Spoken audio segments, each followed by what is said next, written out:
El tema que yo le puse a este mensaje, le puse: vayamos adelante siendo intencionales.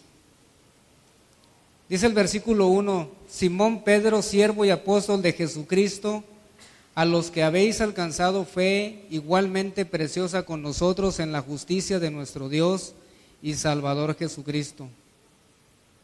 Gracia y paz les sea multiplicada en el conocimiento de Dios y de nuestro Señor Jesús, como todas las cosas que pertenecen a la vida y a la piedad nos sean dadas de su divina potencia por el conocimiento de aquel que nos ha llamado por su gloria y virtud, por las cuales nos son dadas preciosas y grandísimas promesas, para que por ellas fueran hechos participantes de la naturaleza divina, habiendo huido de la corrupción que está en el mundo por concupiscencia.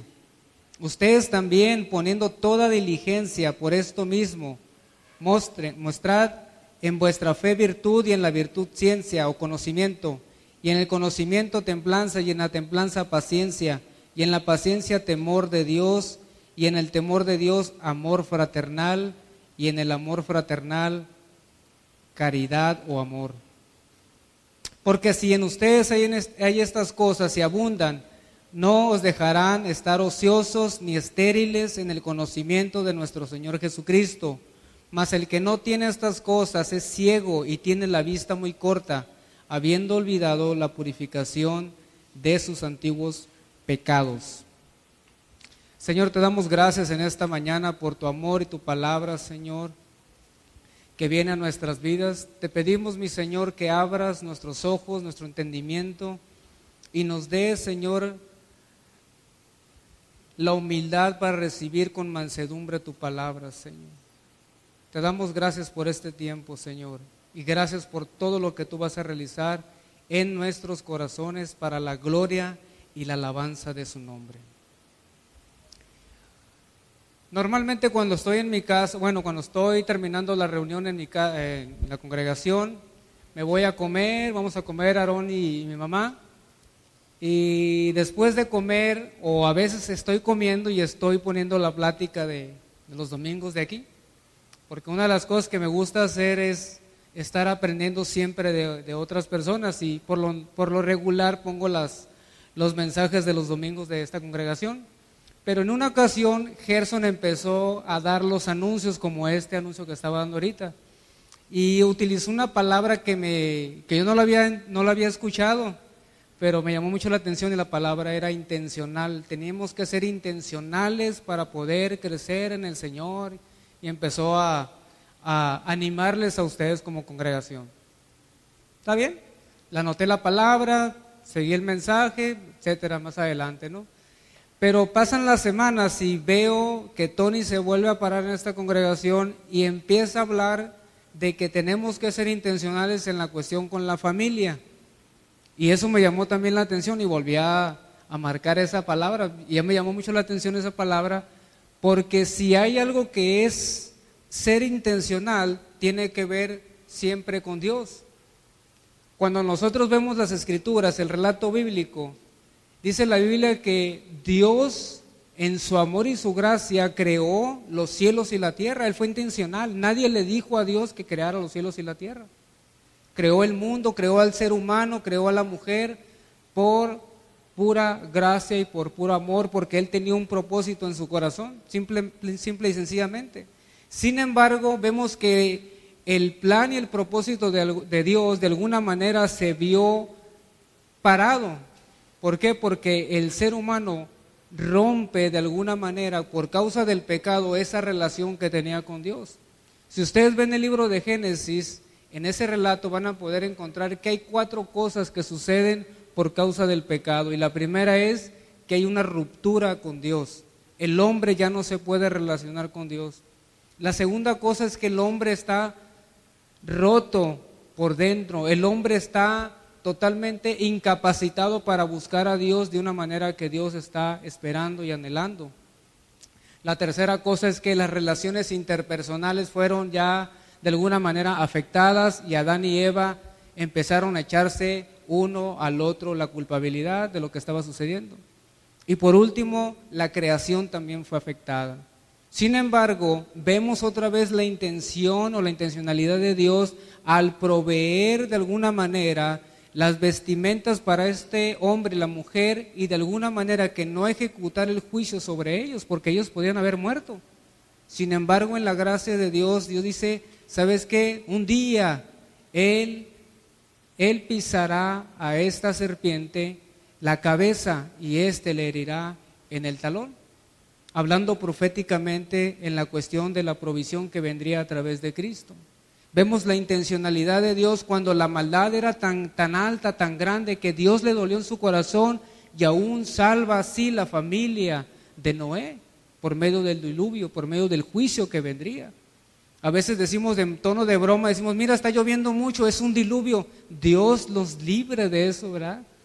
Porque la verdad es que era un juicio de parte de Dios donde toda persona y todos los animales murieron, salvo la familia de Noé. Vemos la intencionalidad de Dios al querer tomar un hombre como Abraham, sacándolo de una tierra de ídolos para poder hacer de él una nación grande.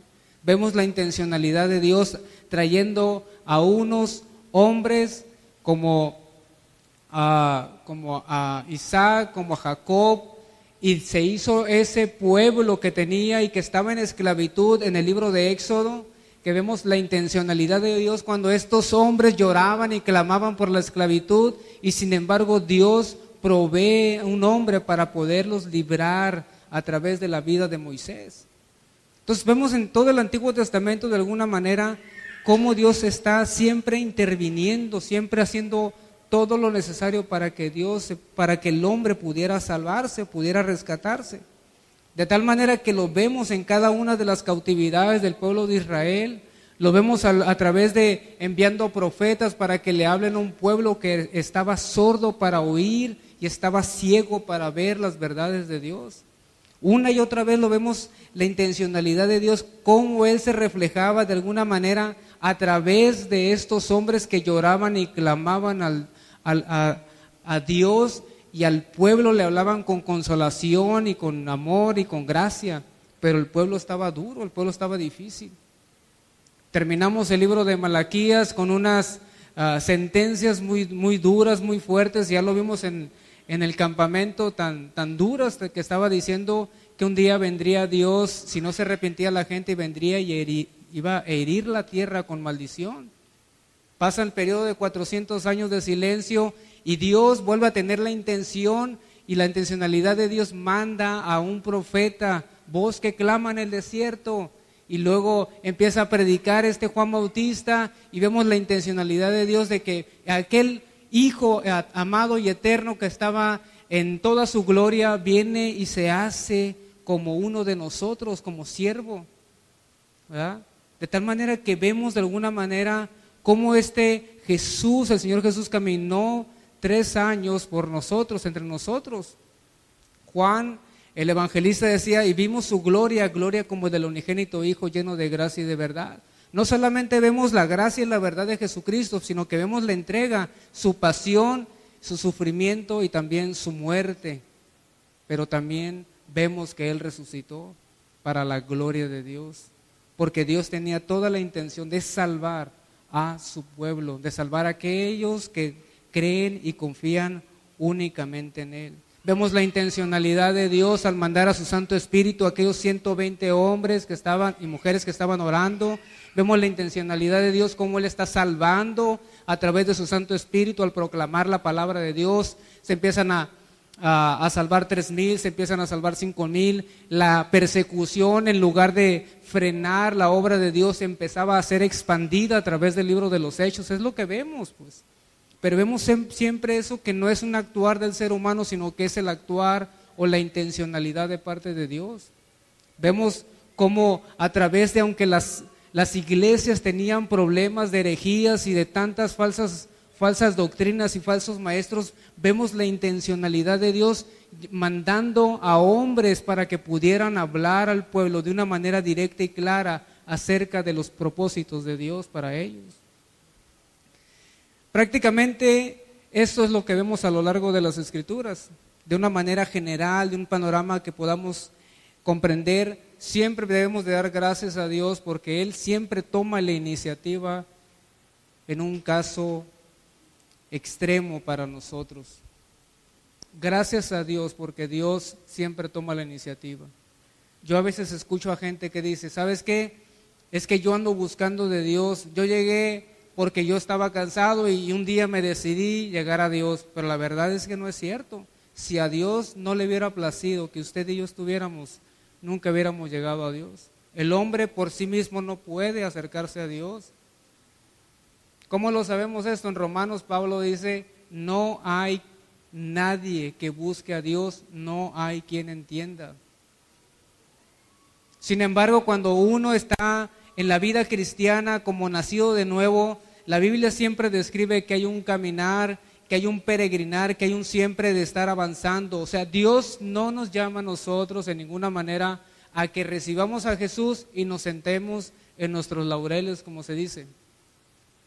Pues yo ya soy cristiano y hasta aquí llegué, todo está muy bien. Llego a la congregación, me porto bien, no digo malas palabras, no mato, no robo, todo muy tranquilo. No me peleo con nadie. ¿Ah? He conocido gente que me dice, pues yo moralmente no tengo ningún problema. Lo único que me falta, dice, es recibir a Jesús. Es lo más importante. Porque moralmente, un moralista no se va a ir al cielo. Nosotros nos vamos a la presencia de Dios por el sacrificio de Jesús. Todo lo que hemos cantado en esta mañana se debe a la gracia de Dios. Y si usted y yo estamos aquí en esta mañana es por la pura gracia de Dios. Entonces el vivir para Cristo no es automático, somos salvos por gracia por Él, somos santificados por Él y todo es en respuesta al amor de Dios y a su provisión que nos hace avanzar e ir más allá. En una palabra teológica se le llama perseverar. ¿Verdad? He estado en algunos bautizos y de repente se ponen muy bonitos los bautismos, ¿no? Y de repente dan su testimonio y luego dicen, no, pues yo antes era esto y lo otro, y pues yo digo que mi carro no tiene reversa, dicen. Mi carro no tiene reversa, yo puro para adelante. Resulta que esos que tienen carro reversa no sé qué pasó porque o se fueron muy adelante de mí, porque ya no los he vuelto a ver. ¿Verdad? Me rebasaron, yo creo, no sé qué pasó. Pero mucha gente tiene la manera simplemente de poder expresar, pero no de manera de vivirla. Y segunda de Pedro habla mucho acerca de esto. De hecho, Miguel Núñez dice algo como esto, dice, existen muchos testimonios extraordinarios de conversión, pero muy malos testimonios de santificación. Yo no soy muy bueno para dramatizar, pero hay gente cuando cuenta su testimonio que te hace llorar, te hace sumergirte en esas historias tan maravillosas que tienen de conversión, ¿no? Yo andaba en las drogas y en el alcohol y hacía esto y lo otro. Yo a veces digo, esos no son testimonios, esos son tristemonios, porque te cuentan más de la mala vida que de lo que Cristo ha hecho en sus vidas. ¿Sí? Y la verdad, dice la Escritura, por sus frutos los conocerás, ¿verdad? El árbol se conoce por su fruto. Sin embargo, hay entre este mover hoy en día, en nuestros días, hay dos culturas que se están moviendo en el área cristiana, y una es la cultura del reino, de aquellos que han nacido de nuevo y están entendiendo la palabra de Dios y están obedeciendo la palabra de Dios. Como decía Dietrich Bonhoeffer, suya es la palabra, nuestra la obediencia. Y es cierto, si Dios ha dicho algo, nosotros nos toca simplemente obedecer la palabra de Dios. Sin embargo, hay una cultura del reino y quiere paralelamente estar otra cultura que se llama cultura cristiana. Ya sabemos cuál es la cultura cristiana. Es una cultura religiosa, es una cultura en la que ya sabe que va a haber 7 cantos aquí en la mañana, van a empezar a orar, va a empezar a dar unos anuncios el pastor y luego va a haber una predicación y vamos a estar lindos y contentos, saludamos a los demás y nos vemos hasta el próximo domingo. si bien nos va, ¿no? Porque algunos son meseros, les llaman, ¿no? Cada mes están en la congregación. Pero realmente, la verdad, si nuestra vida cristiana está genuinamente activa, va a ser un cristiano los 24 horas del día. No cada 5 días, no cada 8 días, no mensualmente, ni trimestralmente, como si tuviéramos una membresía, sino que simplemente es todos los días de nuestra vida, si realmente hemos nacido de nuevo. Si no hemos nacido de nuevo, pues es algo que podemos esperarlo. Y está la cultura esa, la cultura cristiana, de una persona que está acomodada, de una persona que está estancada. Yo espero que en esta mañana no haya ninguna persona que esté en esa condición. Sin embargo, quisiera leer las Escrituras, quisiera que veamos el versículo 1 de segunda de Pedro. Y Pedro comienza diciendo su nombre, Simón Pedro, pero dice ahí siervo. Y esta palabra siervo muchas veces está abusada, se ha abusado mucho en las iglesias porque a veces se saluda de una manera así. Buenos días, siervo. ¿Cómo estás, siervo? ¿Verdad? Buenas noches. Dios te bendiga, siervo. ¿Verdad? Pero la palabra siervo significa esclavo, pues. Y A.W. Tozer decía, 3 cosas tiene un siervo. La primera es, no tiene planes propios. O sea, no se manda sola esta persona. La segunda decía, mira en una sola dirección. Es una persona que está totalmente enfocada en el llamado para lo cual el amo lo está llamando y que haga una tarea. Está totalmente enfocado. La tercera cosa es, no abandona la cruz. ¿Cuánta gente que se dice siervo hace lo que quiere? Número 1, está totalmente desenfocada. Y número 3, ya ni cristiano, ya ni siquiera se congrega en una congregación. Por eso si decimos nosotros que somos siervos, tenemos que tener cuidado cuando decimos que somos siervos, ¿verdad? Pero Jesús todavía pone el estándar un poquito más alto y dice, cuando hayas hecho todo lo que se te dijo que deberías de hacer, entonces dite a ti mismo, siervo inútil soy, porque hice todo lo que se me ha mandado hacer. Entonces prácticamente Jesús está diciendo, ¿sabes qué? Yo digo, cuando leo esas palabras digo, yo soy un aprendiz de inútil, de siervo inútil. Y creo que debemos de tomarlo de una manera en que podamos nosotros vernos en la capacidad de que Él nos ha colocado como esos siervos, pues. Nosotros no nos movemos por nosotros mismos, nosotros no debemos de hacer las cosas a nuestra manera, nosotros debemos de estar totalmente enfocados en su propósito y nosotros debemos de siempre, pase lo que pase, no abandonar la cruz y el propósito para el cual Dios nos llamó. Pero lo importante aquí dice Pedro, siervo de Cristo. Cuando Santiago escribe la carta, en los primeros versículos dice, Santiago de Dios y del Señor Jesucristo, siervo. ¿Por qué escribiría así? ¿Por qué escribió Pedro de esta manera? Porque lo importante no es si eres siervo, pues. Lo importante no es si yo soy siervo, lo importante es de quién yo soy siervo. Y Pedro se daba cuenta que eso era lo más importante, de quién soy siervo.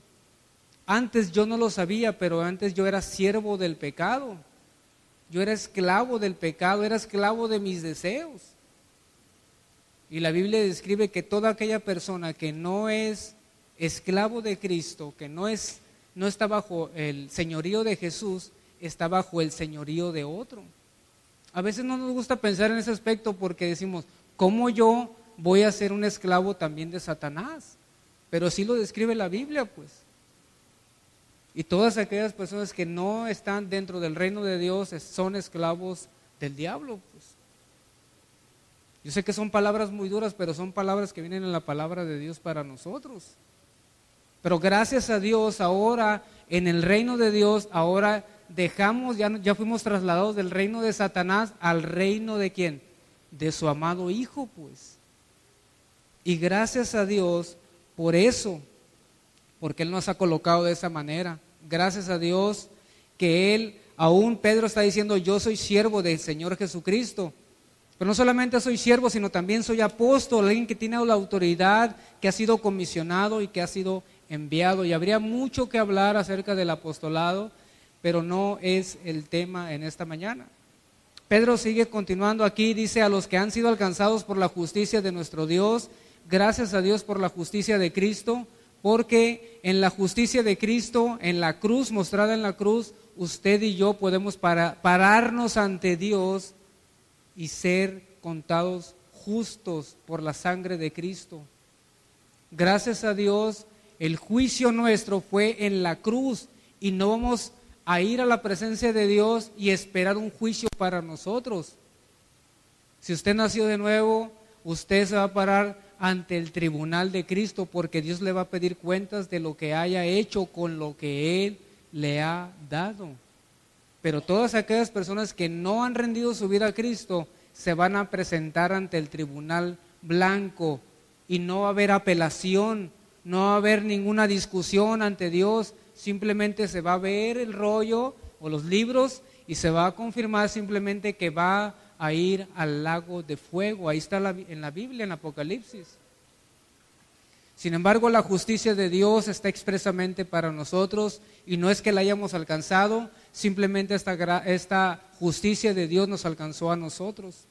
Cuando Pablo escribe en su segunda carta a los Corintios, en el versículo 20, Pablo está hablando de que Dios nos dio el privilegio de darnos el honor o la alegría de poder ser embajadores, y por lo cual, dice Pablo, como embajadores les rogamos, como si Dios rogara por medio de nosotros, les rogamos en el nombre de Cristo, reconcíliate con Dios.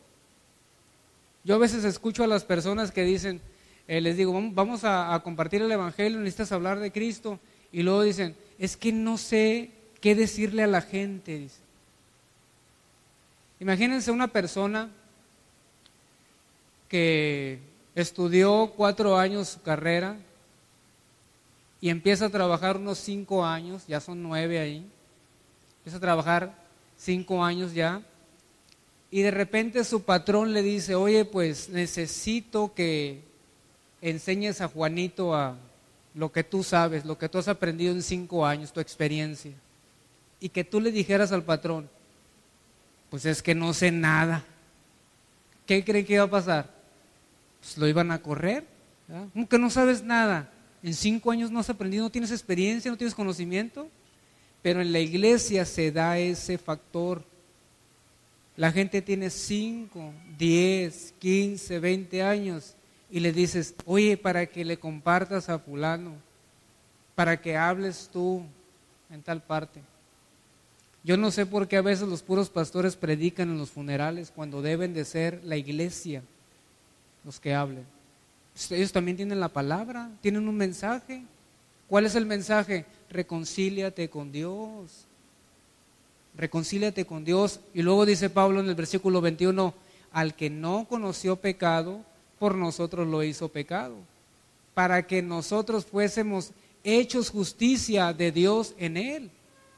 O sea, todo es por la gracia de Dios y se nos ha dado esa justicia porque Él nos alcanzó a nosotros, porque Él nos tomó a nosotros y porque Él se colocó por nosotros, gracias a Dios.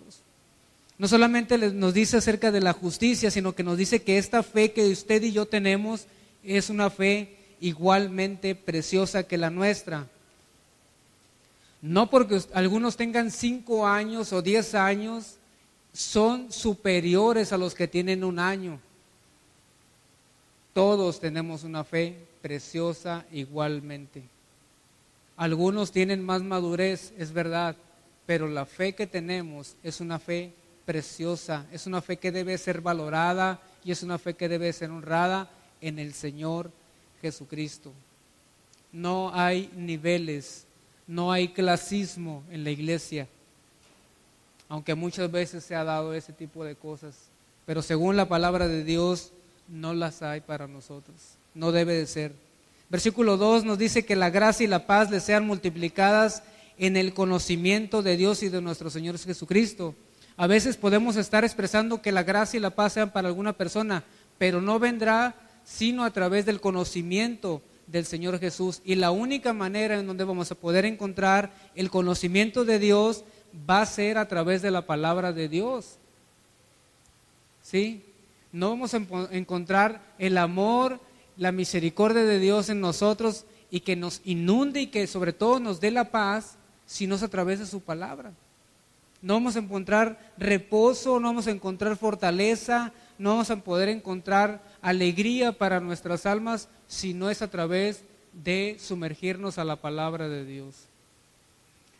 La iglesia a veces han dicho que ha caído en una especie de analfabetismo, pero no solamente la iglesia no está leyendo, o sea, a nivel general, sino que la iglesia mucho menos está meditando la palabra, o como decía Gerson, está contaminada la meditación de los cristianos.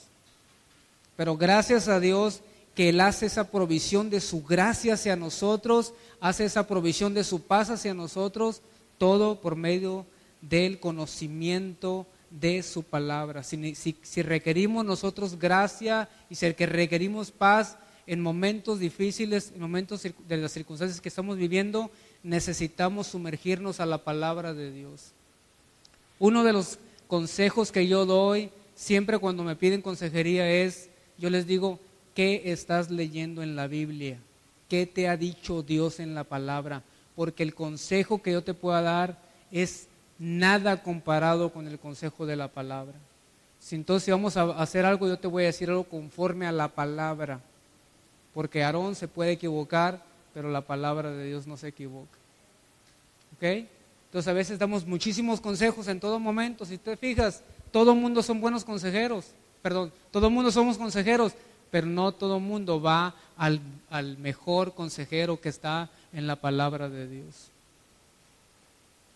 Vas a las tortillas, ve a la carnicería, ve a cualquier parte, todo el mundo tiene un consejo para ti, como conducirte con tu esposo, cómo conducir con tus hijos, cómo hacerla en tu trabajo. Todos tenemos buenos consejos, ¿verdad? Pero el consejo que permanece, dice la Escritura, es el de Dios en su palabra. Entonces no es hablar de información acerca de este conocimiento, sino más bien habla de una relación con Dios. La palabra conocimiento es una palabra que a la iglesia de Colosas lo estaba asombrando, lo estaba maravillando, y ellos hablaban de un conocimiento religioso, un conocimiento muy místico, y Pablo utiliza una palabra que es epignosis, es un conocimiento íntimo, un conocimiento relacional, un conocimiento donde eres transparente y Dios penetra dentro de nosotros para poder realmente conocerlo de una manera íntima. La vida cristiana se trata de intimidad con Dios. Si usted no tiene intimidad con Dios, no podrá conocer al Dios al que está sirviendo y al que está realmente adorando. Pero esto nos lleva a una cosa muy importante, porque puedes tener o pueden haber personas que estén bien instruidas, pero no están bien nutridas. Y eso sucede mucho, porque hemos tenido casos, por ejemplo, en que hay personas que me han llegado y me dicen, oye, ¿y el curso que daban hace como 10 años? No, pues ya no lo damos. ¿Y el curso fulano? No, pues tampoco no lo damos. Porque siempre están buscando cursos, pero no están buscando relación pues con Dios, intimidad. No están buscando eventos, están buscando momentos, pero no están buscando estar diariamente a través de su palabra. Por eso el resurgimiento de las disciplinas espirituales está surgiendo mucho en nuestras vidas, en nuestros días, en la vida cristiana, porque los mismos pastores están dando cuenta que los cristianos están dejando la vida devocional y necesitamos regresar a esa vida devocional donde usted se tiene que poner con su familia, orar y poder escribir y poder meditar y poder explicar la palabra con sus hijos. Ahorita yo tuve la oportunidad de comprar unos libros de Kevin, de Proverbios, y eso es lo que estoy leyendo en las mañanas con mi familia, con Aarón y mi mamá. Y aunque Aarón Aarón no te comprende ahorita, Aarón no te habla y todo, bueno, no te comprenden entre comillas, ¿no? Pero no es un niño que le dices, mira, este es el libro de Proverbios, ¿verdad? Aarón va a andar caminando por toda la casa, va a andar brincando y todo, pero él está escuchando, pues. Entonces uno tiene que estar declarando la palabra. No importa, hermanos, si parece que sus hijos o el marido o la esposa no está ahí, usted declare la palabra y en su momento Dios va a producir ese fruto. Así que no se desanime, estemos nutriendo a nuestros hijos, estemos nutriendo a nuestras familias para que haya un crecimiento de Dios en sus vidas. Entonces esta palabra que viene aquí dice en versículo 3, dice, como todas las cosas que pertenecen a la vida y a la piedad, nos han sido dadas por su divino poder mediante el conocimiento de aquel que nos llamó por su gloria y excelencia. Dios nos ha dado todo lo necesario para poder vivir, para poder relacionarnos con nuestra familia, para poder relacionarnos con nuestro trabajo, amistades, etcétera, pero también nos ha dado todo para poder vivir una manera en santidad, que es en la relación con nuestro Dios. No se trata solamente de que tengamos ese eslogan que tenía la iglesia de Corinto, comamos y bebamos que mañana moriremos. Parece que ese lo ha adoptado mucha gente de las iglesias que están viviendo para el presente. De hecho, la ideología posmoderna plantea mucho sobre eso. Simplemente vivir para el presente, para el hoy, no me importa el futuro, mucho menos la eternidad. A una persona que vive en la posmodernidad no le importa la eternidad, le importa el hoy, el presente. Casi como el expresidente, ¿no?, de nuestro país que tenía ese eslogan, ¿no? Muy conocido, ¿verdad? Por ustedes también, ¿verdad? Pero prácticamente nosotros encontramos que debemos vivir para la eternidad y yo debo de vivir con esa mentalidad de estar enfocándome en lo que Dios quiere. Lucas capítulo 8 versículo 14 dice que la palabra de Dios que cayó, o la semilla que cayó entre espinos, estos son los que oyen, pero oyéndose son ahogados por los afanes y las riquezas y los placeres de la vida, no llevan fruto. ¿Cuánta gente se queda ahí ahogada porque están empezando a caminar con Dios, pero de repente los afanes y las situaciones de su vida los empiezan a ahogar y realmente no empiezan a prosperar y avanzar en la vida cristiana? Dios nos ha dado todo lo necesario, no necesitamos más salvo lo que tenemos en la palabra. Cómo conducirnos con nuestros hijos, cómo guiarlos, cómo educarlos, cómo formarlos, lo tenemos en la palabra de Dios. Cuando a Aarón le detectaron el autismo, me decían, no, pues que ve con la psicóloga fulana y que ve con este. Y sí, lo llevé para de alguna manera lo estuvieran tratando. Pero te das cuenta las ideas tan humanistas que tienen, que te hacen, de veras, yo decía, la pobre gente, la que no tiene al Señor, que no sabe, porque la mandan desbastados a la gente esa a sus casas. Casi no tienes esperanza, vas a vivir todo el tiempo así, o sea, te condenan de una manera muy, muy terrible, pues. Y yo llegaba a la casa y decía, Señor, no es cierto esto, o sea, es verdad lo que tienes, no lo voy a tapar, pero yo creo en lo que tú vas a hacer, porque esto está permitido por ti, porque tú tienes tu propósito.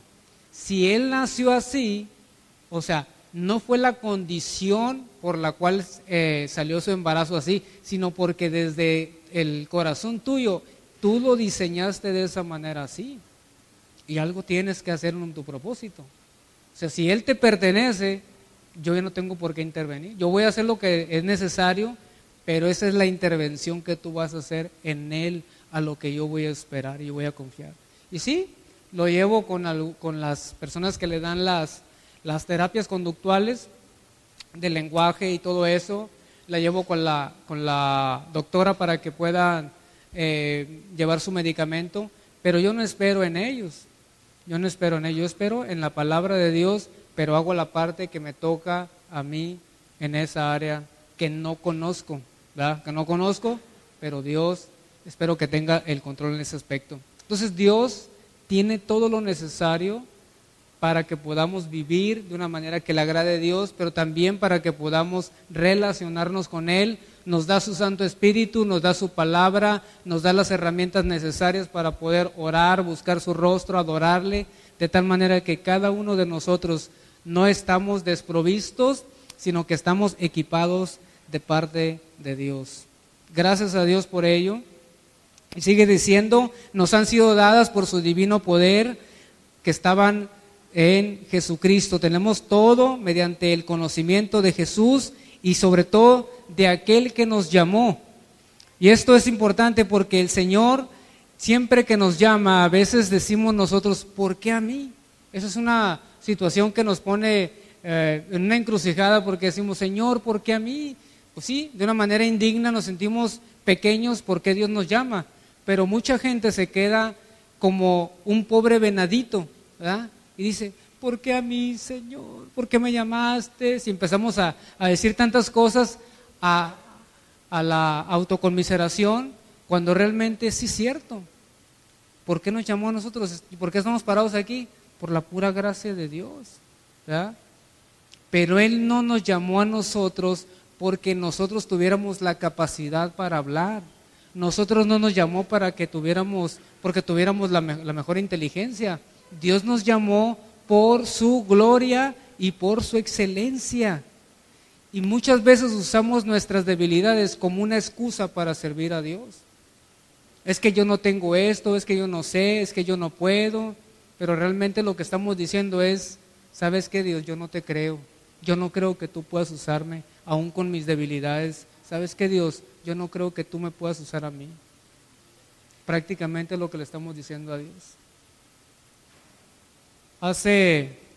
Yo tenía 19 años cuando llegué a los caminos del Señor, y a veces que le digo a la gente que yo fui pandillero durante 6 años, de los 13 a los 19 años, la gente no me cree. La gente no me cree porque no ando con modismos, pues. No digo, no, yo antes del Señor hacía esto, ¿verdad? Acholado, pues. Si usted se fija, no hablo acholado. ¿Pero por qué?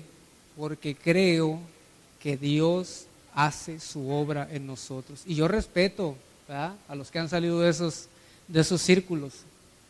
Pero la verdad es que el poder de Dios puede transformar nuestras vidas, aún la manera que podamos hablar nosotros, aún la manera de vestirnos. Dios hace una obra dentro del corazón y la exterioriza en nuestras vidas. Entonces yo sé lo que te estoy hablando cuando hablo de este tipo de cosas, de las debilidades. Yo no te había leído un libro, ¿verdad? Yo hasta que vine a Cristo empecé a leer libros, y uno de los libros que empecé a leer pues fue la Biblia. Empecé a memorizarla bastante, pero llegó un punto en que empecé a conocer más y empecé a leer libros, y pues algunos dicen que sí leo algunos libros, ¿no? Pero la realidad es que Dios pone eso en nosotros, pues. Y yo ahorita yo ya no digo, antes sí lo decía, pero antes decía yo, ¿por qué a mí? Ay, no, me sentía como la canción esa, soy un pobre venadito que habita en la serranía. La cantaba y me la sabía muy bien, ¿verdad? Y creo que en la iglesia muchos cantan esa canción todavía, el pobrecito yo. Pero no debemos usar nuestras debilidades como una excusa para la incredulidad. Es más honesto decir, Dios, no te creo, perdona mi incredulidad, ayúdame, Señor. Y Dios va a orar. Pero este llamado de Dios no se trata sobre ti y sobre mí, se trata sobre Él. ¿Por qué lo digo esto? Por lo que dice ahí, dice, por su gloria y por su excelencia. Si usted y yo estamos en esta congregación es porque Dios te llamó. No te llamó el pastor, no te llamó la vecina, no te llamó la amiga, no te llamó tu mamá o tu esposo, te llamó Dios por su gloria y su excelencia.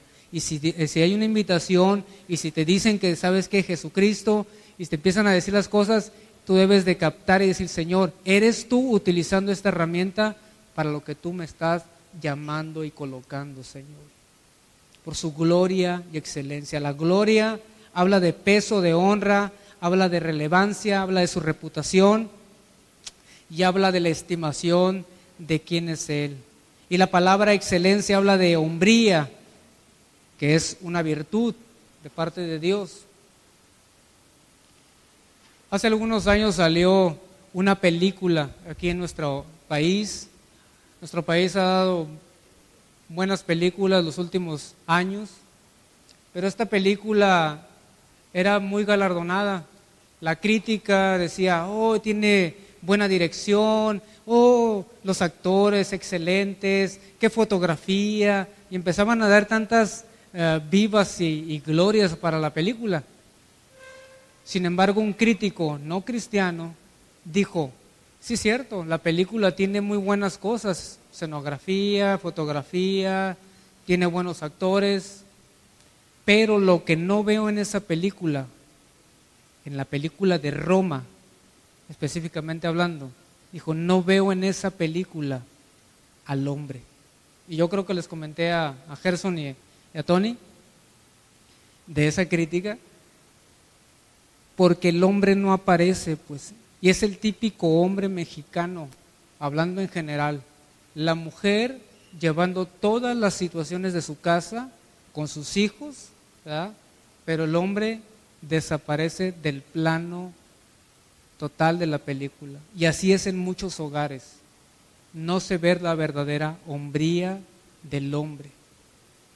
El hombre no es hombre porque realmente ha nacido hombre, ¿verdad? La verdadera hombría viene cuando te haces responsable de todo lo necesario en el hogar, ¿verdad?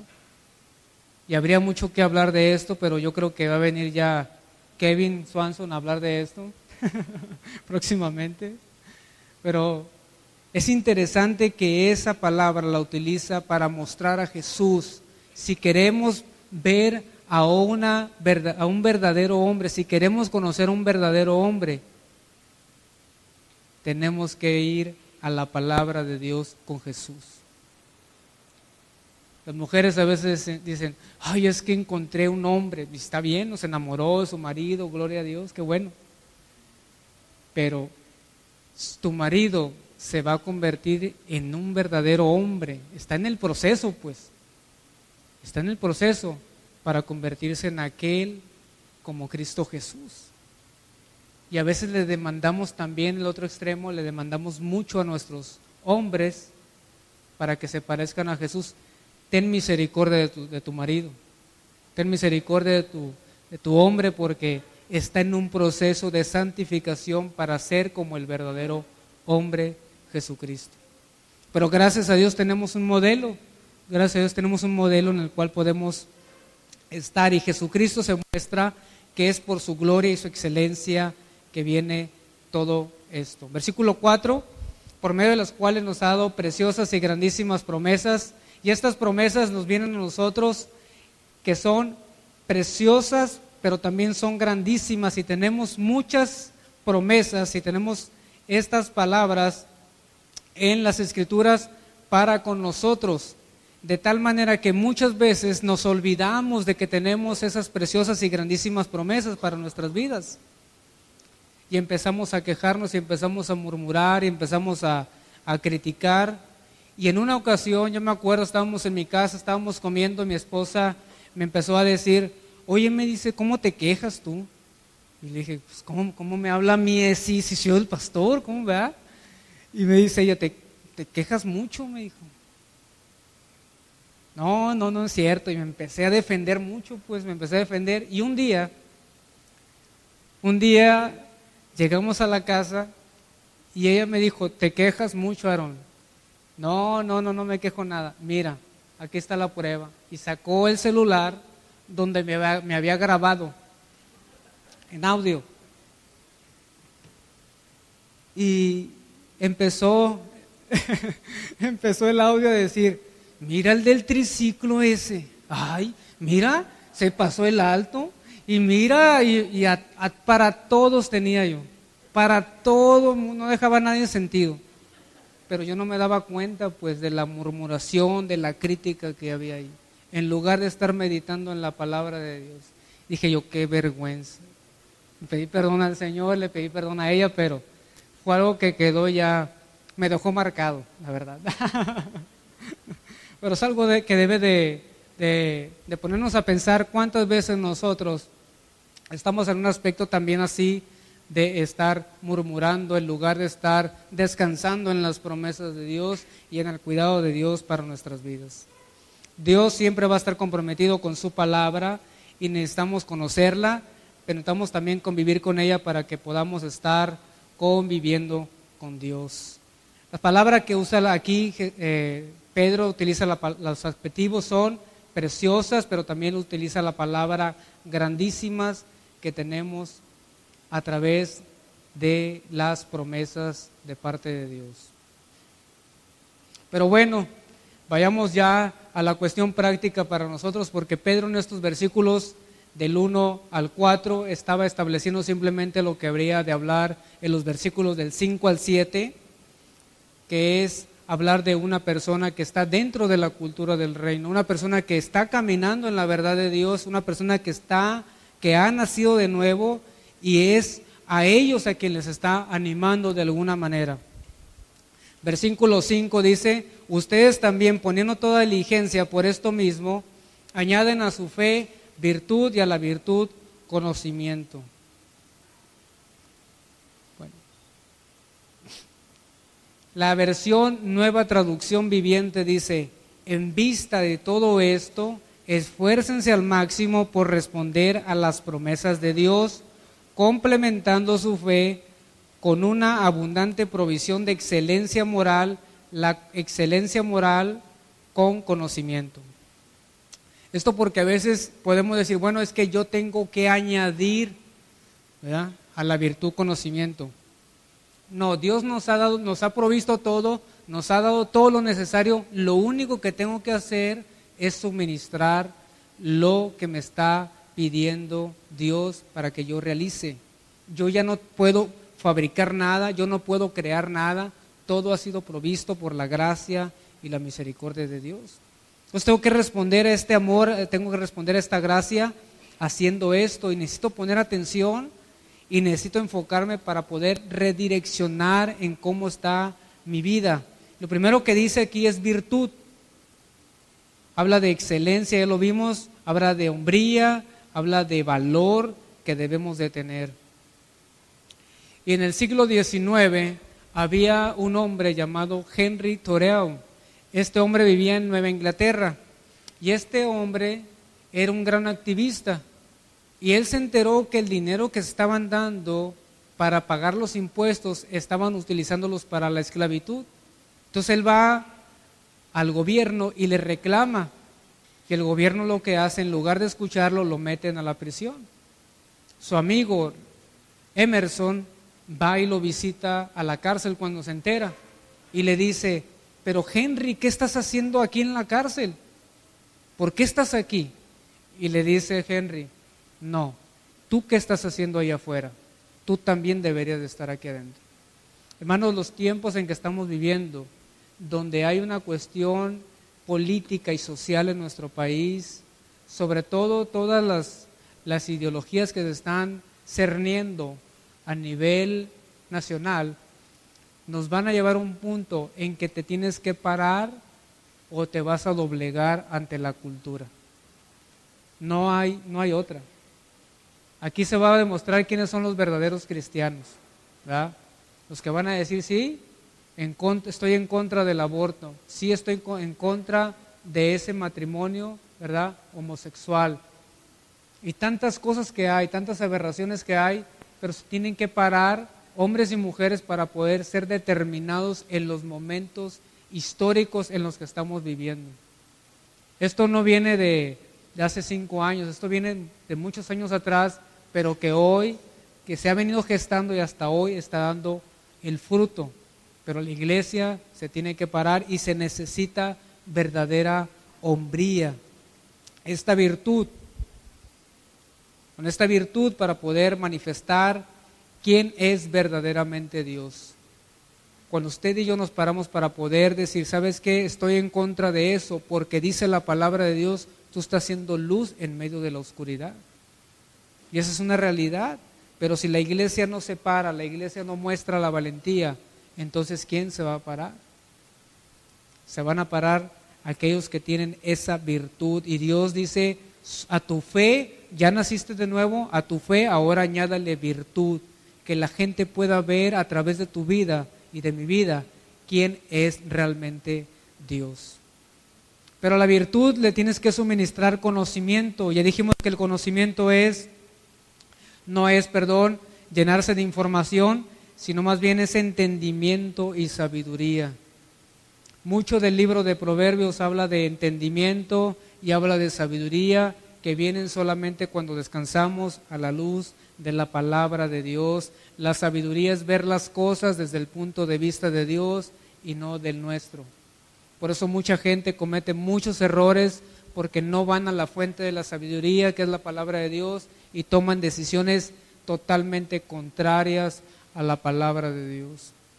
La sabiduría descansa en su palabra, y el mejor consejo que podemos encontrar, el consejo que permanece, está en la palabra de Dios para nosotros. Entonces necesitamos ese conocimiento, necesitamos esa palabra de Dios, y parece que de alguna manera Pedro está de alguna manera siendo muy enfático en esta parte del conocimiento, de tal manera que podamos nosotros ser reforzados en todo momento en nuestras vidas.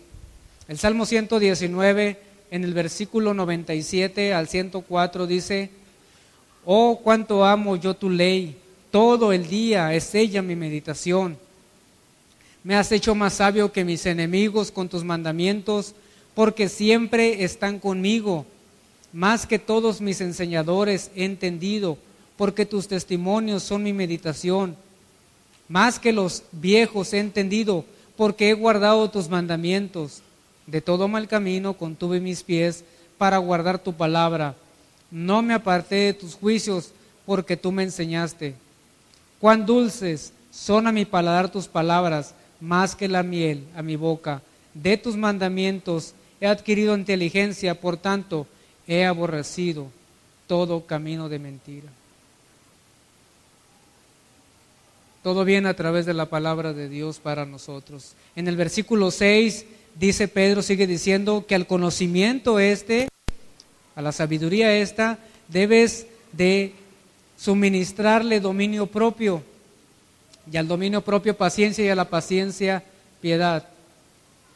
¿Sabes una cosa que sucedía o me sucedió en una ocasión? Que yo apenas tenía unos meses de conocer al Señor, y yo fui a mi casa, después del trabajo fui a mi casa, era un miércoles, me alisté para ir a la oración, y a mí siempre me gustaba sentarme en la parte de atrás en los camiones, y me senté en la parte de atrás, y cuando hace una parada el camión, veo que hay un pleito, se están peleando 2 contra 1. ¿Qué creen que hice, hermanos? Yo me bajé y me fui a pelear, pero yo iba a la oración, ¿no? Eso fue como a las 7, me peleé, ¿no? Le ayudé al necesitado. Y de ahí llegué todo revolcado, todo golpeado, llegué a la oración. O sea, porque tenía que cumplir en la oración. Entonces me ven mis amigos ahí, mis hermanos de la congregación, me dicen, ¿qué te pasó? No, pues me acabo de pelear, porque ya le expliqué, ¿no? Pero tenía que venir a la oración.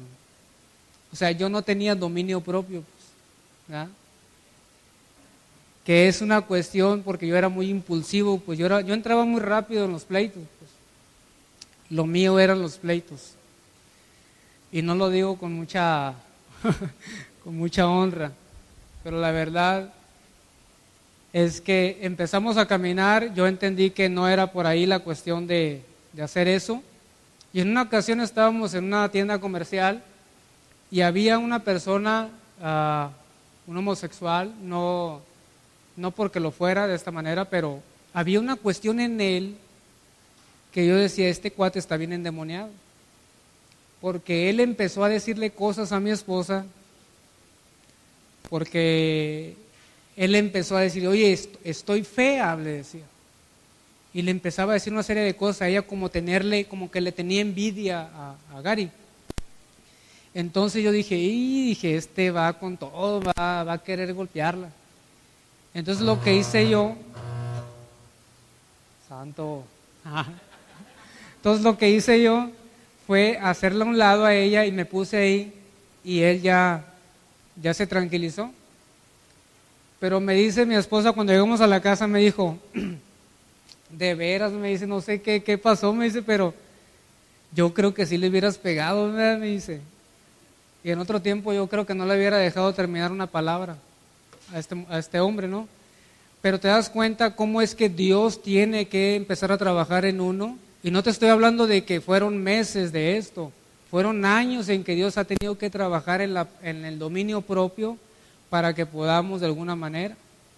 Porque todavía somos carne, pues todavía nos entra el celo, nos entra el coraje y a veces tenemos que tener mucho cuidado para poder suministrar al conocimiento también dominio propio, no solamente con la cuestión de la ira o el coraje, sino también con la bebida, ¿verdad? O con las drogas, o con las deudas, porque algunos también son drogas, también esas las deudas, ¿verdad?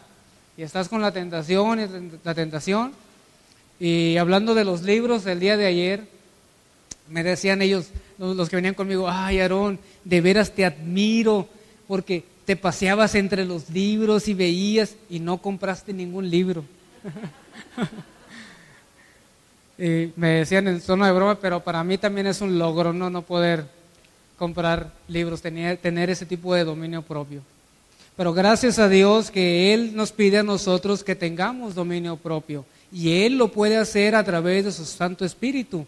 Pablo le escribe a Timoteo que Dios no nos ha dado espíritu de temor, sino de poder, de amor y dominio propio. Gracias a Dios el dominio propio ya está ahí, es simplemente estarlo suministrando a nuestra vida, es estar disciplinándonos. Luego nos dice paciencia. La paciencia es soportar el peso, es perseverar, es practicar resistencia, no dar tu brazo a torcer, es tener esperanza y gozo. Y a veces necesitamos demasiada paciencia. Y a veces decimos, Señor, dame paciencia. Y luego dice, la prueba de tu fe produce paciencia. O sea, las pruebas que estamos viviendo, las pruebas que estamos sufriendo, son en base a que Dios está trabajando, forjando su carácter de paciencia en nosotros. Gracias a Dios porque es todo lo que hace, lo hace de una manera hermosa para nosotros, de manera que no estemos renegando ni quejándonos, sino que estemos recordando su palabra. Hebreos capítulo 12 en el verso 4 dice, porque aún no habéis resistido hasta la sangre combatiendo contra el pecado, y habéis ya olvidado la exhortación que como a hijos se les dirige, diciendo, hijo mío, no menosprecies la disciplina del Señor, ni desmayes cuando eres reprendido por Él, porque el Señor al que ama disciplina y azota a todo aquel que recibe por hijo. Si soportas la disciplina, Dios les trata como a hijos, porque ¿qué hijo es aquel a quien el Padre no disciplina? Pues prácticamente cuando viene una prueba, viene una disciplina de parte de Dios, no es porque Dios no nos ame, es porque al contrario, Dios nos ama y por eso tiene que actuar de esa manera en nuestras vidas. Él está moldeando nuestro carácter, está forjando nuestra vida, Él está purificando de tal manera que podamos ser más, como decía el pastor, más como Jesús. No solamente tenemos la Biblia, tenemos la oración, también tenemos las circunstancias que Dios permite en nuestra vida para moldear nuestro carácter y ser como Jesús. ¿Verdad? Seremos cristianos maduros cuando realmente veamos una prueba y digamos, gloria a Dios, Señor. No la entiendo, no sé por qué sucede esto, pero gloria a Dios, gracias por esta situación. Lléname de gozo, Señor. No, me es difícil, pero lléname de gozo porque estoy viviendo una situación difícil. Y creo que poca gente, pocos cristianos hacemos ese tipo de oración. Porque lo primero es, ¿qué hice? ¿verdad? Dejé de orar, dejé de ayunar, no me congregué y empieza la culpabilidad en lugar de levantar nuestras manos y glorificarlo. Eso significa que tenemos que negarnos a nosotros mismos, significa que tenemos que rendirnos a Dios y a su palabra en todo momento. Pero no solamente la paciencia tiene que venir, también tiene que venir la piedad, la santidad. Y la santidad es importante en el pueblo de Dios para que podamos relacionarnos con Él. Es importante porque hoy en día la santidad no es tocada muchas veces en las iglesias. Simplemente ven, entretente, vamos a cantar unos cantos muy bonitos, vas a estar muy bien. Eso sí, da tu dinero porque la obra lo necesita, pero yo no sé cómo quieras vivir tú afuera, ¿verdad?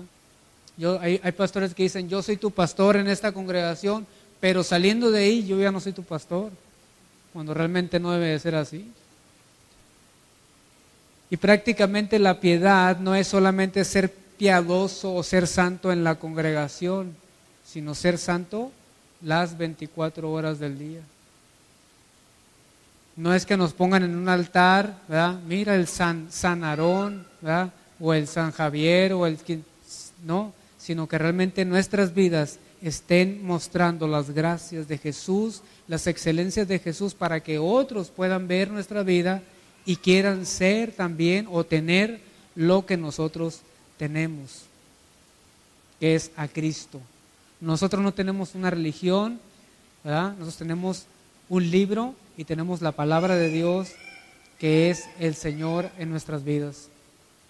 Entonces, gracias a Dios porque en el versículo 6 dice eso, pero en el versículo 7 dice, Pedro, a la piedad le vas a suministrar afecto fraternal y al afecto fraternal amor. Pedro está terminando de una manera muy adecuada porque el afecto fraternal tiene que venir entre nosotros, entre su pueblo, de tal manera que podamos no solamente abrazarnos, consolarnos en los momentos de debilidad, en los momentos de necesidad, en un funeral, pero también debe ser los momentos de alegría y de gozo para nosotros. Mira que mi hijo se acaba de recibir, gloria a Dios, gracias a Dios, ¿verdad?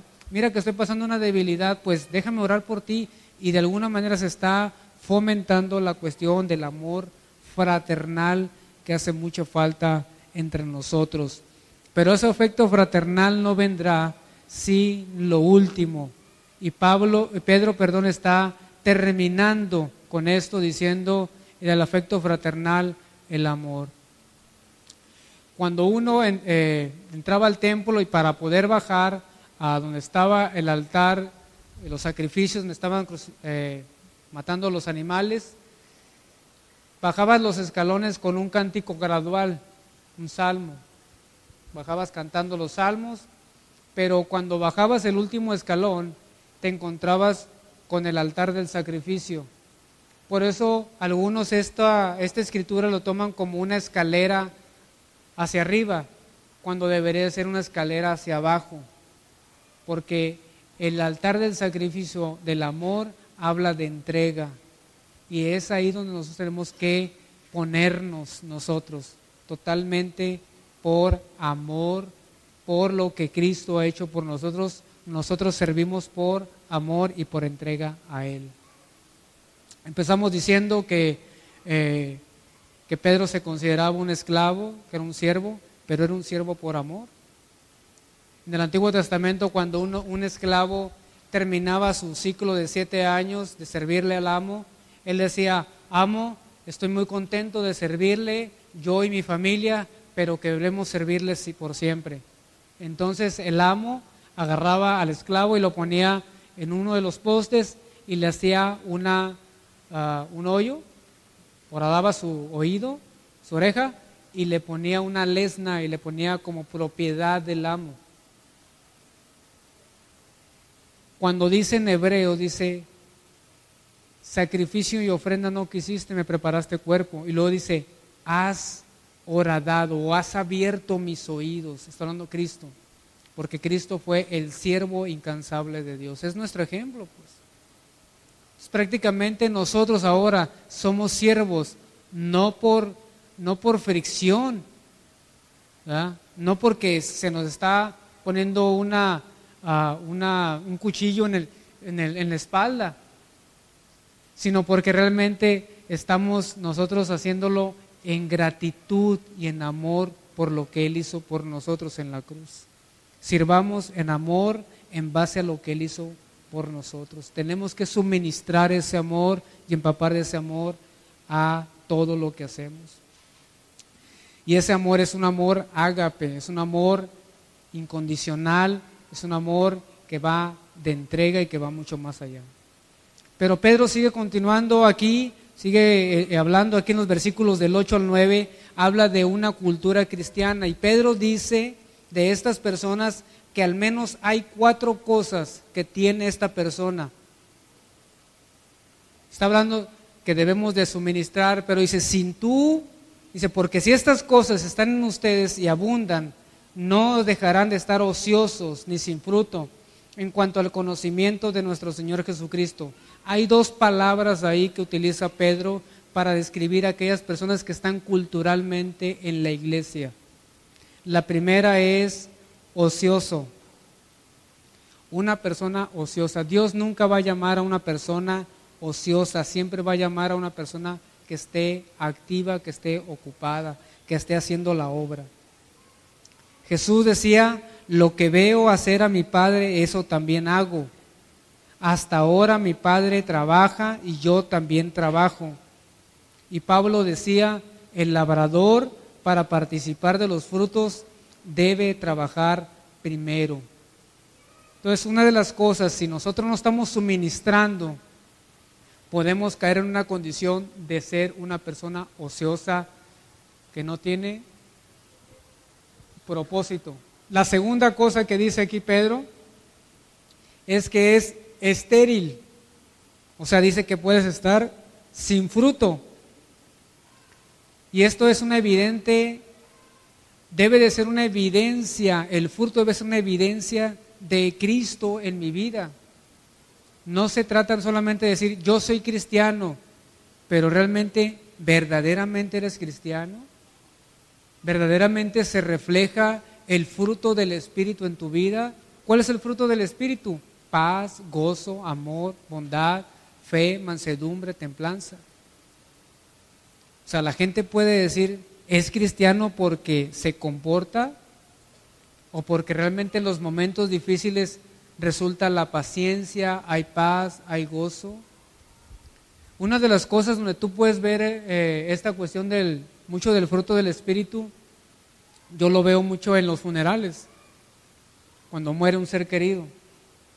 Y no significa que no vaya a llorar la gente, pero tú te das cuenta que hay gente que no tiene ni siquiera esperanza, que no tiene paz en medio del dolor, que no tiene gozo en medio del sufrimiento, y es porque no se está reflejando el fruto del Espíritu. Pregúntate en las pruebas, en las aflicciones, ¿qué tanto surge el fruto del Espíritu en mi vida?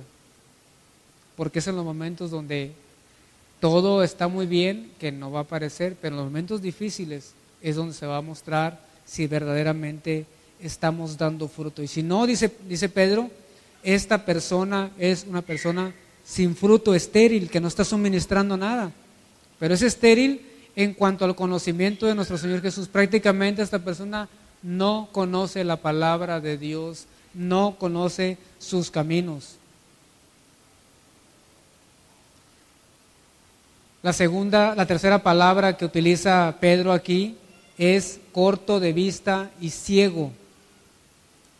Versículo 9 dice, pero el que no tiene estas cosas tiene la vista muy corta, es ciego, habiendo olvidado la purificación de sus antiguos pecados. La iglesia siempre ha tenido un problema con la cuestión del ver, de la vista. Cuando nosotros leemos, por ejemplo, Colosenses, ¿qué dice el autor? Pablo dice, pongan sus ojos ¿en dónde? Arriba, pues. ¿Ah? Porque a veces perdemos el enfoque. Pues. Y la iglesia en Apocalipsis, la iglesia de la Odisea, estaba declarando muchas cosas. La Biblia no dice que nosotros nos las llevemos declarando cosas. Porque esa iglesia de la Odisea decía, tú dices, yo soy rica y me he enriquecido y de ninguna cosa tengo ni necesidad. Y Jesús le dice, tú eres un desventurado, ciego, pobre y desnudo. O sea, lo importante no es lo que yo declare, lo importante es lo que declara Dios acerca de nosotros. Y le da unas recomendaciones. Yo te recomiendo que de mí compres oro refinado con fuego. Y luego le dice, y unjas tus ojos con colirio para que puedas ver tu condición.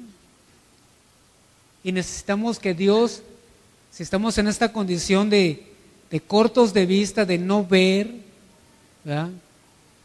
Corto de vista es una persona que está miope, ¿verdad? Una persona que ve solamente lo terrenal, una persona que solamente ve esta vida, cuando Dios nos ha llamado a ver la eternidad, a poner nuestros ojos en la eternidad, a enseñar a nuestros hijos a la eternidad, a evangelizar en la eternidad, a servir para la eternidad, a adorar para la eternidad, porque un día todos estaremos adorando. Esto es como un preámbulo de lo que hacemos, cuando realmente vamos a estar por los siglos de los siglos adorando al que vive por siempre.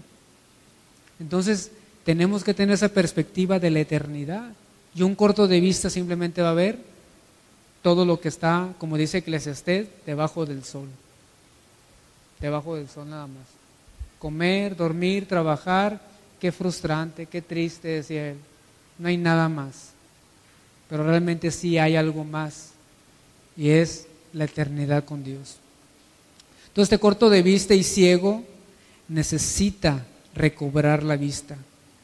Son personas que están desenfocadas, son personas que no están centradas en Cristo, están enfocadas en su carne, están enfocadas en los deseos de la carne, como dice Juan, los deseos de los ojos y la vana gloria de la vida. Necesitamos ver si realmente estamos enfocados en nosotros mismos o estamos enfocados en Dios, en su palabra. Otra palabra que utiliza Pedro aquí es amnésico. Esta persona se olvida de sus antiguos pecados, se olvida de por qué eres cristiano. Hermanos, ¿por qué creen que nos reunimos los domingos, nos reunimos cada vez para adorar? ¿Por qué creen que nos reunimos en las casas o nos reunimos en cualquier ocasión? Porque necesitamos estar recordando continuamente quién nos salvó y de dónde nos salvó Dios. Siempre debemos estar recordando, porque muchas veces nos olvidamos de ello. Pues. Yo a veces estaba recordando, y no es recordar para que te pongas a llorar, te pongas sentimental, sino es para recordar, ver cómo Dios en toda su grandeza y su gracia nos toma a nosotros de la situación que estábamos para poder salvarnos sin merecerlo. Y cuando tenemos eso, podemos expresarnos en gratitud por Él. Yo creo que sería sano muchas veces estar recordando de dónde Dios nos sacó a nosotros, porque eso alimentaría realmente en gratitud por lo que hacemos, por todo lo que hacemos. Todo lo que hacemos, toda nuestra vida es en gratitud por lo que Él ha hecho por nosotros. Y no se hable de que si fuiste alcohólico, no es porque fuiste drogadicto, no porque saliste de las pandillas o del barrio, lo que sea, del chisme, de la crítica, no es por eso, sino porque Él te perdonó todos tus pecados. Qué tan profundos y qué tan duros eran nuestros pecados que tuvo que venir el Hijo de Dios a morir por nosotros. Ni la sangre de los machos, los toros, los machos cabríos, no podrían nunca limpiar nuestros pecados.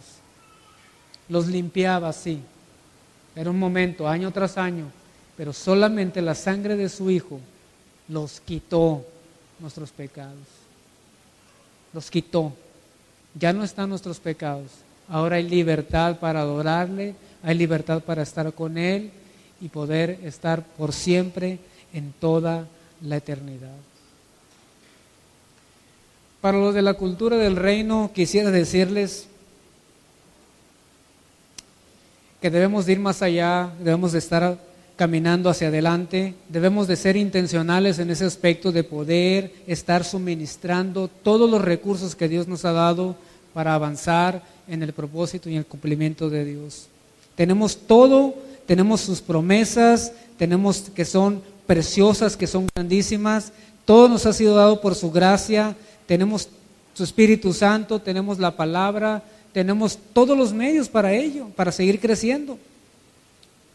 Pero prácticamente tengo una palabra también para los que están viviendo en una cultura cristiana. Y la pregunta es para ti que estás en esta cultura cristiana, la pregunta es si se detendrá el Evangelio contigo o se va a extender contigo. Esta ciudad necesita no iluminación, esta ciudad no necesita seguridad, entre comillas, esta ciudad no necesita economía, esta ciudad necesita a Jesucristo. Y Dios te ha colocado en esta congregación y te ha colocado en esta ciudad, en un trabajo, en una oficina, en una escuela, donde quiera que te muevas, para que puedas mostrar la excelencia de Jesucristo. Ese es el propósito de Dios, para que puedas mostrar sus virtudes y su gracia para ellos. Pero ¿se va a detener contigo o se va a extender contigo? La Biblia dice que un día, así como el agua cubre el mar, dice el profeta, así como el agua cubre el mar, así se llenará la gloria de la presencia de Dios. ¿Cuántos creen eso? Pero la pregunta no es cuántos los creen, ¿verdad? La pregunta es,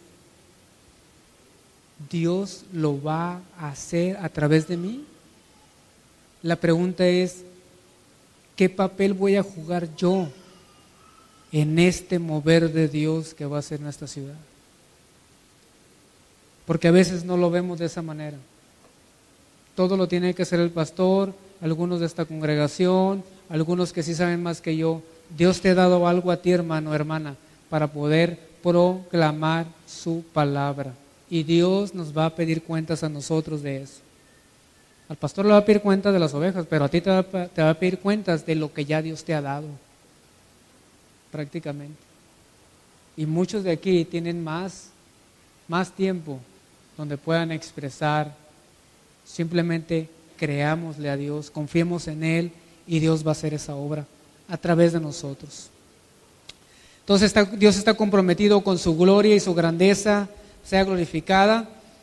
Por eso debemos de estar muy al pendiente nosotros de que Dios nos ayude a no caer en esta condición terrible de ser ociosos, de ser estériles, de ser cortos de vista, de ser ciegos y sufrir de amnesia.